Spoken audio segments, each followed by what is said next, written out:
Hi, I'm Gunn and this is my review of 2002 Scooby Doo and 2004 Scooby Doo 2 Monsters Unleashed. Both is directed by Raja Goswell and both star Freddie Prinze, Sarah Michelle Gellar, Matthew Lillard, and Linda Cardellini. Now let's start with 2002 Scooby Doo first. Right off the bat, this movie perfectly captures the feel of a Scooby Doo live action movie with so many elements flawlessly executed to make it feel like the source material. The mystery, the cartoonish, the silliness, the cast, the setting, it's a perfect capture of Scooby-Doo magic that we all love. And especially with the cast. They are the live action Scooby-Doo reincarnated. I doubt any reincarnation of the cast live action form would ever top this. This is perfect. I really think that there's not that many improvement out there on Earth at all. They are the ones. I mean, with Matthew Lillard, he literally becomes Shaggy voice actor in future Scooby-Doo projects after the movie. Sarah Michelle Gellar and Linda Cardellini is of course iconic as Daphne and Velma, and Freddie Prinze is it's in the name, okay? His name is Freddie Prinze. And he is literally what Fred would be if he was a teen in the 2000s. What he dresses, what he acted, what he looks like, it's him. Now, I would say that this movie is also pretty funny. There's multiple great gags. There's boatload of innuendos, mostly sexual. And there's also great practical and physical comedy from the entire cast. There's also a 2-minute long fart joke sequence. But I do have a complaint for this movie though. Mainly, it's the pacing and the structure. Having the gang literally break up at the starting 5 minutes of this movie is jarring and questionable. But at least they work together as a gang for the majority of this movie still. So I say that makes up for it. Making the entire subjective of the first movie about getting the gang back together is interesting to say the least. But at least it shows good amount of teamwork and, friendship is magic. This movie also have some underlying sense of adventureness into it.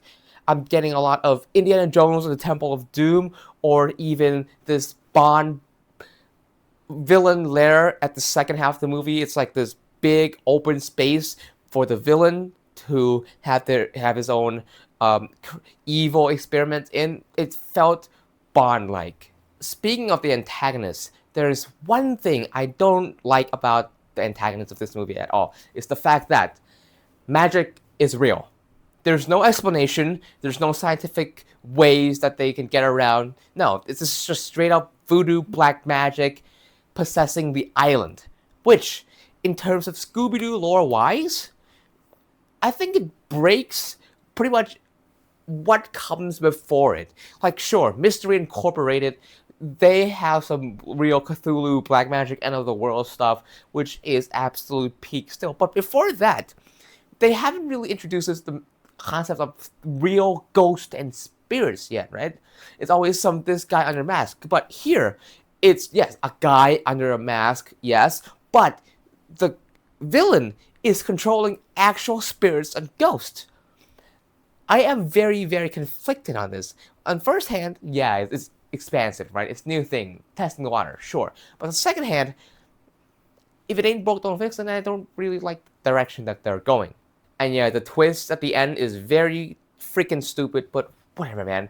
It's silly enough for me to let it pass.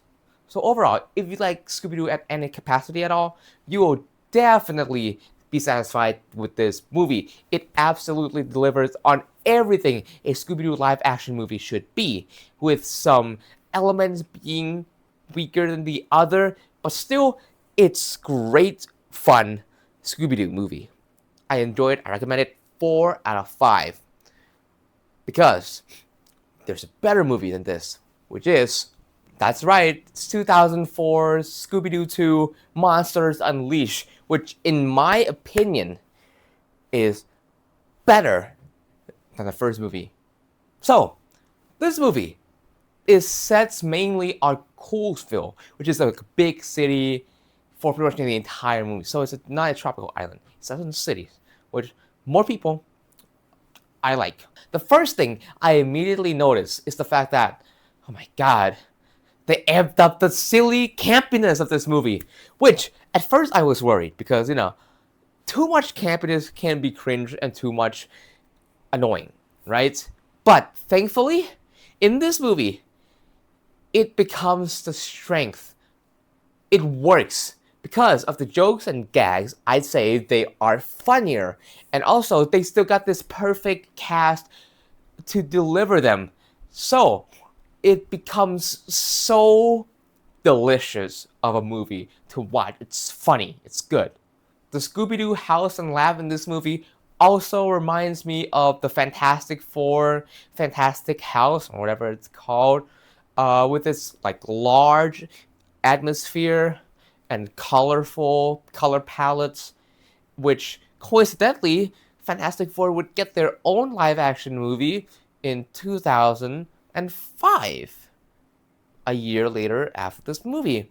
And both movies also have an unserious, silly vibe, a big, colorful family, and they have to fight crime.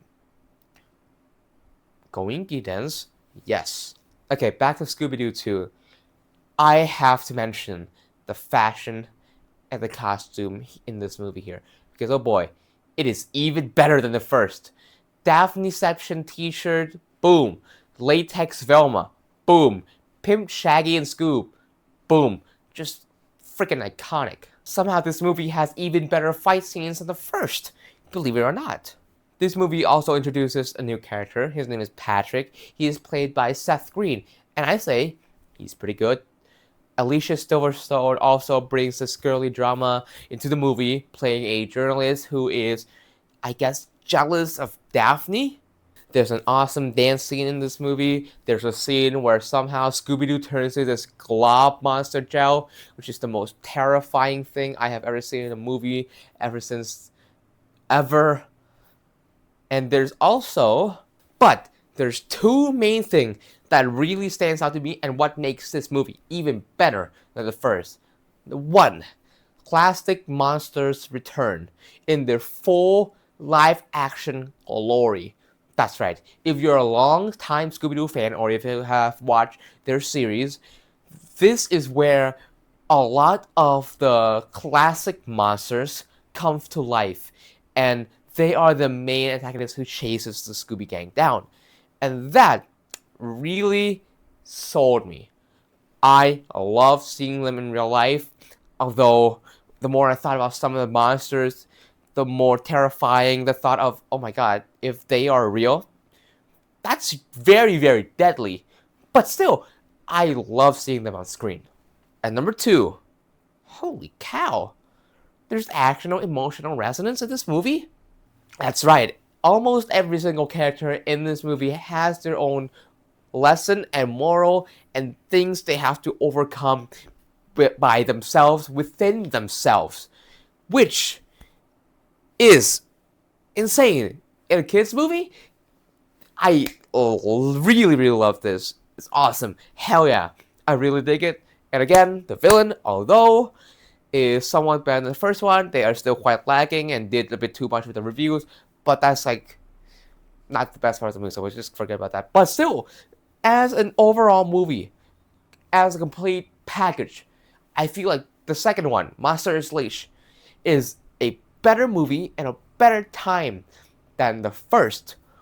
I'm giving this one a 4.5, but don't let these scores deceive you because I would still heavily recommend both movies to watch if you like Scooby-Doo in any capacity at all, because they are a great time and they are a great live-action adaptation from the material. It's not like a lazily live-action like nowadays, right, where they take a already existing story and make it live-action like a recycle machine. No, this is different story, a new original story with the cast and characters and almost every single element here, poured it into live action form and made it into their own adventure.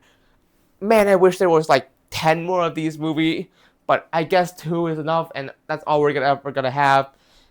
Fine. Anyway, thanks for watching this review of the Scooby-Doo live action movies. There's actually a third one. No, there isn't. It doesn't exist. I will never watch that one. Yeah, thanks for watching this movie review of mine. If you enjoyed this, please leave a like. And if you want to see more of me casually grab back movie reviews like this, please consider subscribing and hitting that bell. And I will see you in the next video. Thanks for watching.